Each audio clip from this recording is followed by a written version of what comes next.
KAAPA case പ്രതിയായ തിരുവനന്തപുരം നഗരസഭാ councillor R സുഗതന് അനുകൂല ഉത്തരവിറക്കിയ വഴി വെളിപ്പെടുത്താനാകില്ലെന്ന് ആഭ്യന്തര വകുപ്പ്. വിവരാവകാശ നിയമപ്രകാരമുള്ള ചോദ്യത്തിനാണ് ആഭ്യന്തര വകുപ്പിന്റെ മറുപടി. ഉത്തരവിന് കാരണമായ ഫയൽ നൽകാനാവില്ലെന്നാണ് നിലപാട്. റാഹിസ് റഷീദുണ്ട് കൂടുതൽ വിവരങ്ങളുമായി. റാഹിസ് റഷീദ്, അത് വിചിത്രവും അസാധാരണവുമാണല്ലോ. അങ്ങനെയൊരു നിലപാട് എന്തോ ഒളിക്കാനുള്ളത് കൊണ്ടാണോ, എന്തോ മറയ്ക്കാനുള്ളത് കൊണ്ടാണോ ഇങ്ങനെയൊരു മറുപടി?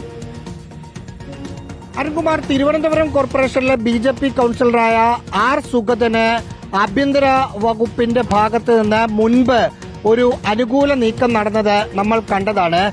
ആ സുഗതനുമായി ബന്ധപ്പെട്ട സുഗതന് അനുകൂലമായ ഉത്തരവ് വന്ന വഴി അന്വേഷിച്ച് വിവരാവകാശ നിയമപ്രകാരം ഒരു അപേക്ഷ സമർപ്പിച്ചപ്പോൾ വീണ്ടും സുഗതന് അനുകൂലമായ അല്ലെങ്കിൽ സുഗതനെ സംരക്ഷിക്കുന്ന ഒരു നിലപാട് ആഭ്യന്തര വകുപ്പിന്റെ ഭാഗത്ത് നിന്ന് ഉണ്ടായിരിക്കുന്നു. ആ ഉത്തരവ് ഇറങ്ങാൻ കാരണമായ ഫയൽ ഏതൊക്കെയാണ്, എന്തൊക്കെ തരത്തിലാണ് നീക്കങ്ങൾ നടന്നത് എന്ന് ചോദിച്ച് ഒരു വിവരാവകാശ പ്രവർത്തകൻ ആഭ്യന്തര വകുപ്പിനെ സമീപിച്ചപ്പോൾ അതൊന്നും പുറത്തു പറയാൻ കഴിയില്ല എന്ന വിചിത്രമായ മറുപടിയാണ് ആഭ്യന്തര വകുപ്പ് നൽകിയിരിക്കുന്നത്. ഒപ്പം അതിന് ചില നിയമപരമായ പ്രശ്നങ്ങളുണ്ട്.